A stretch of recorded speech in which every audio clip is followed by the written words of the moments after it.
Hello students, welcome you all to Sunya IAS. Welcome back to Top 50 Rapid Current Affairs of each month starting from the month of May.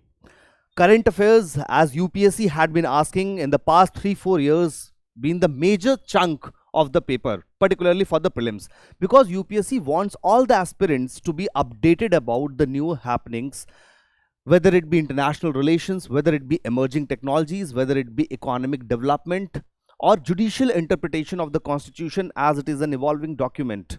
What are the different metrics through which reports and indices are changing? Therefore, apart from the static portion, current affairs and the test series that you are giving becomes the most important aspect of your preparation. Kudos to all of you that the timeline for the examination has been increased by 20 days. But how do you optimally utilize it? How do you revise it in the framework that is very much consolidated and organized so that you can remember in the examination, you can recall that what you have exactly read. This will come when you understand the context and the peripheral information about the current affairs. So this program had already been useful for so many students, and I would tell you to revise that. You can watch the videos of the TFR on loop with 1.5x speed as well. So let's start how the program has been designed. 1 to 5 we cover each month's current affair. 1 month's current affair, date 1 to 5, 11 to 15 we cover another month's current affair, and 21 to 25 we cover the next month's current affair. So this month we are going to cover 21 to 25. We are going to cover December. We have already covered January current affairs. 21st March, the topic will be economic development. What had been the most important things in the news related to economic development? 22nd March, polity, governance and international relations. 23rd March, environment and ecology. 24th March, science and technology. 25th March, reports, indices, defense, art and culture, government schemes and miscellaneous topics. For detailed information and too much organized current affairs, holistically going subject wise, economic development पूरा का पूरा 4 lecture में हमने अच्छे से cover किया है, with a division that what are the different policies of the RBI, what had been India doing in the external sector.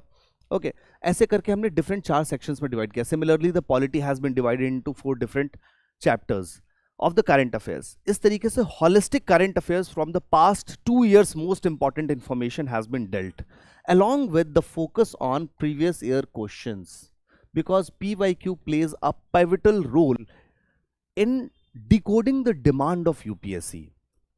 The well-developed syllabus has not been provided by the UPSC, and how the integrated thematic or sector-wise information will help you solve the questions. Okay, you can join this course, crash course. It is already online. You can join it from the website www.sunyaias.com, and the course has been offline also, started from 19th March. At the Delhi Center. You can enroll there also. So let's start. First topic is direct tax to GDP ratio. In an economy, tax to GDP ratio is very important.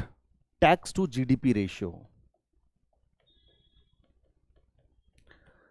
It is in the news because direct tax to GDP ratio has reached a 15-year high, 6.11%. If we talk about tax to GDP ratio, the direct tax portion has increased 15-year high, which is a very good sign for the economy.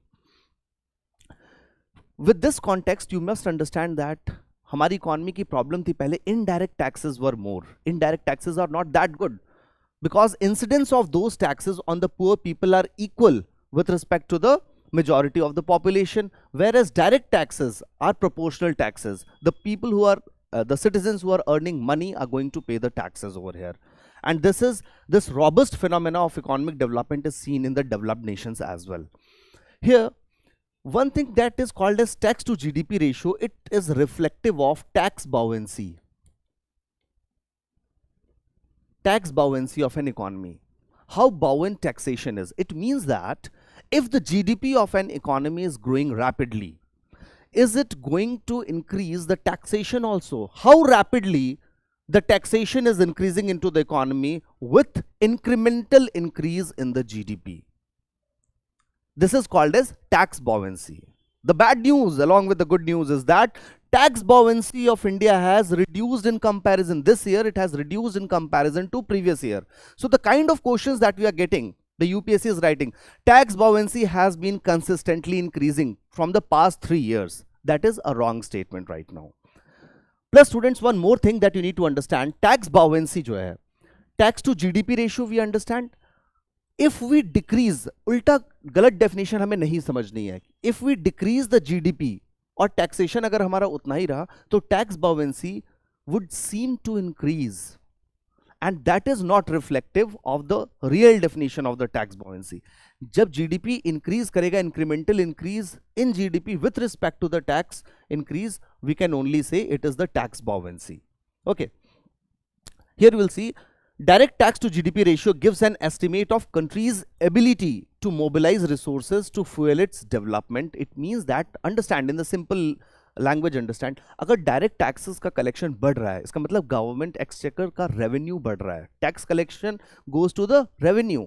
Okay, so the revenue that government is collecting will give its a fuel to mobilize different resources for the development into the social sector, into the infrastructure, into the health. The government budgeting will improve. And this tax buoyancy, however, declined from 2.52% to 1.18% compared to the previous year. Tax buoyancy has declined. Tax buoyancy, what does it indicate? It indicates the measure of efficiency of responsiveness in the tax collection with respect to increase in the GDP. If GDP is increasing, how much the taxation is responsive? It means that we have to increase. Although it's a good indicator right now that direct tax collection has increased, but we have a long way to go. Tax revenues are considered as buoyant when they increase more than proportionately in response to the increase in GDP, even when the rates of taxes remain unchanged. Understand the word. If I say हमने tax collection का percentage, for example maximum we have 30% bracket, if we increase it to 45%, tax collection के brackets को, tax percentage को हमने बढ़ा दिया, we are not going to change that. Tax percentage same है, GDP भी इंक्रीज कर रही है, टैक्स कलेक्शन भी इंक्रीज कर रहा है, बट प्रोपोर्शनेटली ज्यादा इंक्रीज हो रहा है tax collection. That is called as tax buoyancy. I hope you get this point, and from here lot of PYQs have already been asked by the UPSC. The next topic is government securities. Basically, it is a tradable instrument. Tradable instrument issued by both central government and state government. Question was asked by the UPSC and a little bit of confusion was there with the students. It can be of short term, long term, just like treasury bills, cash management bills, dated securities, 91 days, 82 days, 364 days, like that, dated securities, and state development loans are also there. Now understand students one thing. Treasury, it's a tradable instrument, therefore it will be traded into the primary and secondary markets. Now central government can issue both treasury bills, mind this point, very important, as well as bonds.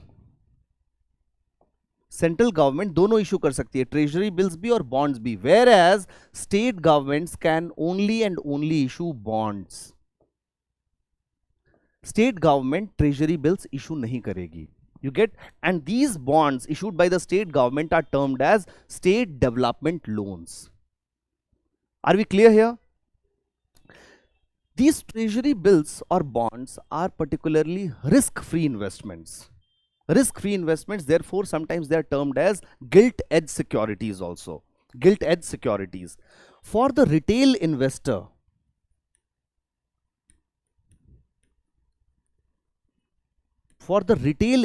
the RBI has launched RBI Retail Direct Scheme. अब जो retail investor है वो directly RBI के auctions में participate कर सकता है, and under this retail investor will have the facility to open and maintain retail direct gilt account. ठीक है, प्राइमरी सेकेंडरी मार्केट में ट्रेड करने के अलावा RBI time to time auction करती है, in which the retail investor can participate, and it will directly maintain an account with the RBI, with RBI to access its government securities. Moreover, what happens that sometimes government security acquisition program is also there by the RBI. Government security acquisition program.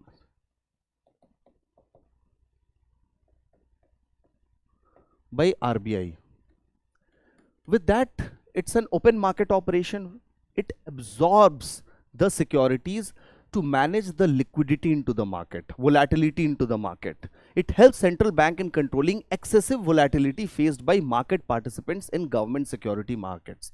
So RBI does both kinds of operations. On one way, with the retail investors, it is providing the opportunity to directly participate into the auctions. On the other hand, it can take the government securities also to manage the liquidity and volatility into the market of the government securities. Remember these 2 points very important. Central bank can issue treasury bills as well as bonds, whereas state governments can only issue bonds. Next topic is Unified Payments Interface, UPI. We all know UPI.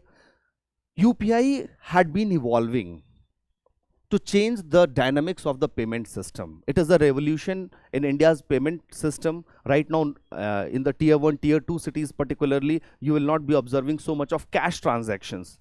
Okay, in the retail sector I am talking about, not in the wholesale, but in the retail sector as well. So basically, UPI is by Unified Payment Interface of India. Unified Payment Interface of India. That has launched certain features, different types of features into UPI. So UPSC will be giving you a question that what does this feature stand for? Credit line on UPI. It enables pre-sanctioned credit lines from the banks via UPI. Line of credit, you understand, or credit system or credit card, you understand. So from the UPI, you can use that also. Credit line on the UPI. So credit facilities भी मिल रही हैं. UPI Lite X. ठीक है, UPI का full features नहीं होंगे, but it will be a Lite X. Users can both send and receive money offline without internet. Key feature is without internet through any compatible device that supports near field communication. NFC. Metro cards आप लोग use करते होगे. It is based on the NFC.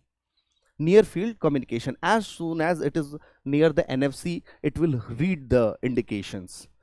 UPI tap and pay, it is also NFC enabled payment system. QR codes होते हैं इसमें, NFC enabled QR codes at merchants to complete the payment with a single tap without entering the PIN itself.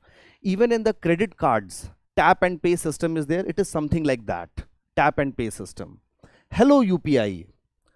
By the voice commands you can make the payment. Simply give a voice command to transfer the funds and input a UPI PIN. Voice command you will say and input the PIN to complete the transaction. Bill Pay Connect. For paying the bills, utility bills, consumers can fetch and pay their bills by sending a simple hi message or by giving a missed call, IVR call, or simply by sending hi message, we can complete the transaction. So different types of UPI transactions we have seen here.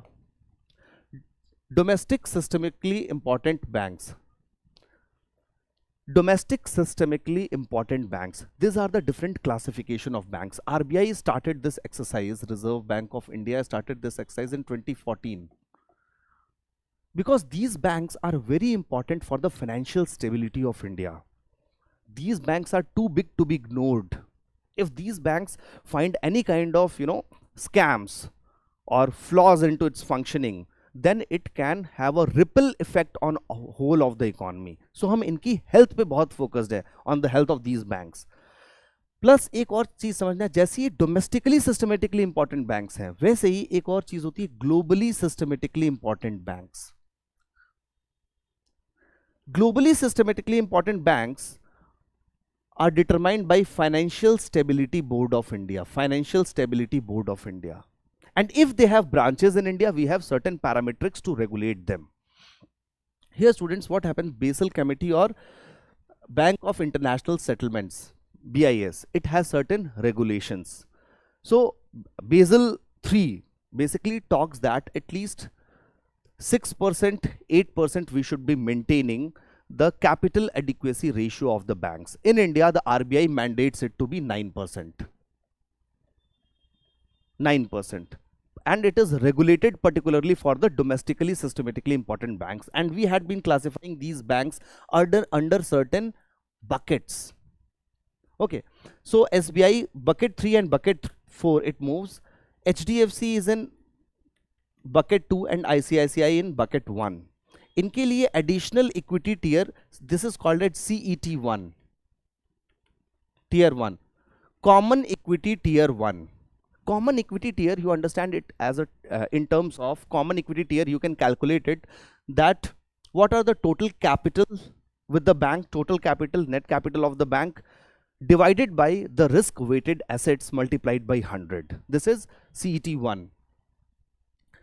So these are systematically important banks due to their size, cross jurisdictional presence. Their presence is across the countries, complexity and lack of substitute and interconnection. So they have systemic importance. Framework is based on the Basel Committee. If the question comes that how do India recognize these banks, their functioning, it is based on the Basel Committee, Basel III norms. Okay.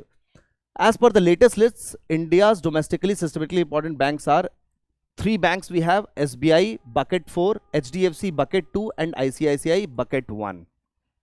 Okay, so SBI bucket 3 and bucket 4, it keeps on moving. Bucket 1 banks have to maintain lowest CET. So it is here ICICI bank, lowest CET 0.2%, SBI 0.8% and HDFC 0.4%. So सबसे strict norms अगर किसी के लिए है तो वह है SBI के लिए. Okay, 0.2% and the bucket 5 has to maintain 1% of CET. Now, similarly, these provisions are also for the foreign banks, globally systematically important banks, if they have a branch in India. अगर India में उनके पास branch है, तो foreign bank having branch presence in India, that is a global systematically important bank, has to maintain additional CET1 capital surcharge. Financial Stability Board releases the list of GSIBs. Financial Stability Board releases the list of GSIBs and RBI releases the list of DSIBs. Are we clear here? Off budget borrowings. Now understand budgetary deficit.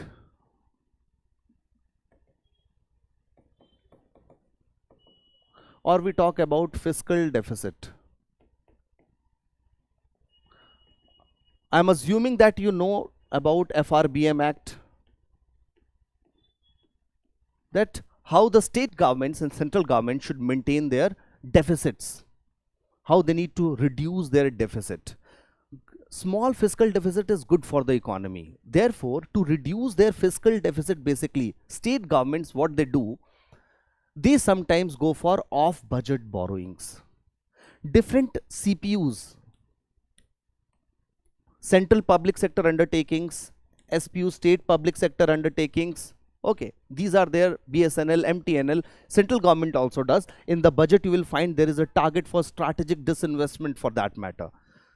Okay, so here disinvestment target, it is strategic by the government. But what happens that this fiscal deficit, state government को अपना fiscal deficit reduce करना है. उसको reduce करने के लिए what they do, वो कहते हैं कि हम अपने budget में reflect नहीं कराएंगे. But जो भी state government के PSUs हैं, public sector undertakings हैं, उनका profit हम लेंगे. They will take the profits earned by the public sector undertakings of the state and fulfill this with fiscal deficit. Okay, they will use it for the consumption for different kinds of state-run schemes. This is called as off-budget borrowings. Off-budget borrowing allowed है, ऐसा नहीं कि बिल्कुल allowed नहीं, it is not constitutionally allowed. State governments, as per the constitutional mandate, only with the permission of central government can borrow. And this borrowing, it can borrow, and from outside it cannot borrow state governments. So for 2022-2023, 3.5% of off-budget borrowing was allowed. And additional 0.5% was allowed for the off-budget borrowings if they are making changes or turnaround into their power sector. So itni off-budget borrowing le sakte the because this is the post-COVID times, state governments needed fund to fuel their growth. But what happens in the state of Kerala, in many other states, you will find that this limit is, being crossed by the state governments. They are taking a lot of profits from the public sector undertakings. For that, the high courts have been, penalizing them, criticizing them, that this should not be a norm. Neobanks. By the name itself, it is clear that they are not traditional banks. From the last 2 years, it has been in news, the neobanks, they are a kind of digital banks. They do not have an offline presence. They are online banks. So what is happening with the changing times? The fintech companies, lot of fintech companies you would have known, like Jupiter is a fintech company. Okay, ye fintech companies, I'm telling you companies, then I'm telling you banks. Companies cannot be banks. They are not non-banking financial companies.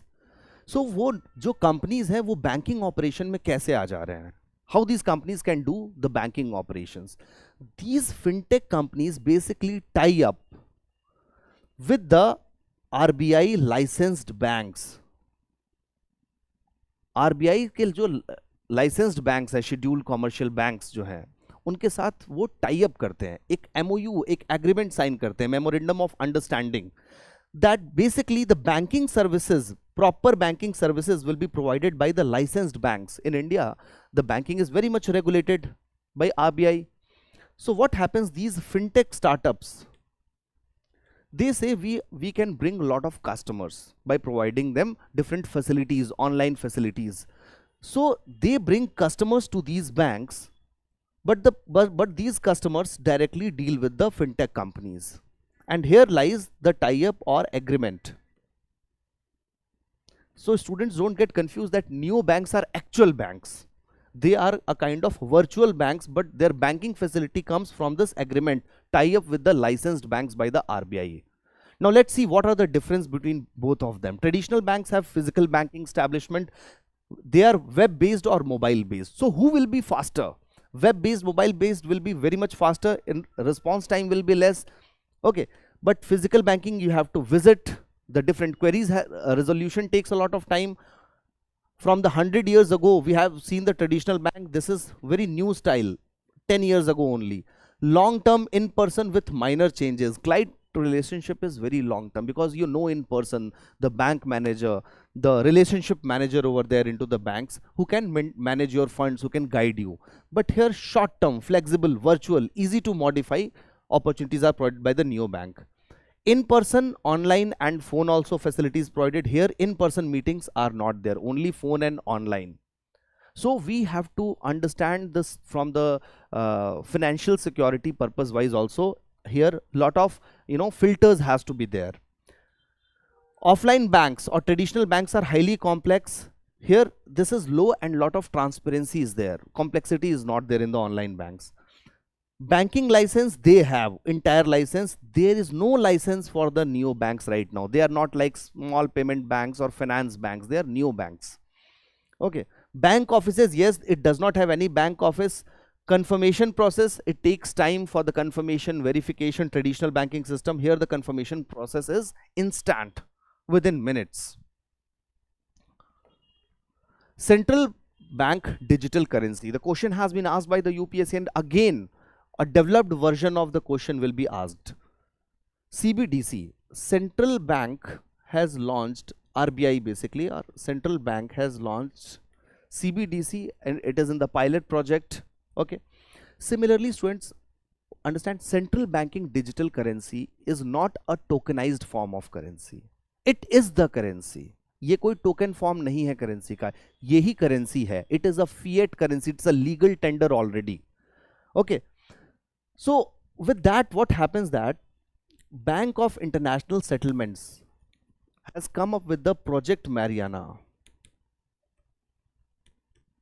In 2023, basically, Project Mariana, wholesale CBDC with the 3 European countries, the cross-jurisdictional settlement of payments. Can we do that in the CBDC, central banking, digital currencies, in the digital bankings? क्या हम वो settlement कर सकते हैं? So this was a successful project done by Bank of International Settlements. Similarly, you will find European Union. European Union had talked about markets in crypto assets. So the crypto assets, how this market should be regulated, because this regulation will eventually interlinked with the CBDCs of different countries. Okay, so as you have seen that different countries have launched their own CBDC, including India, and this CBDC is termed as e-rupee. The symbol is this e-rupee. There are two types of e-rupee, not to get confused. One rupee is ERUPI. This is a QR based voucher.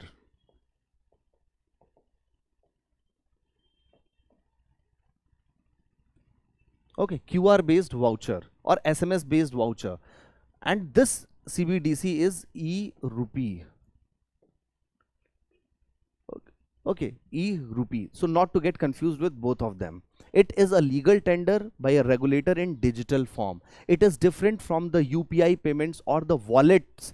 We use different kinds of Paytm, phone pay, different wallets we use. It is entirely different from them. It is exactly the rupees in the physical cash form we use. This is in the digital form.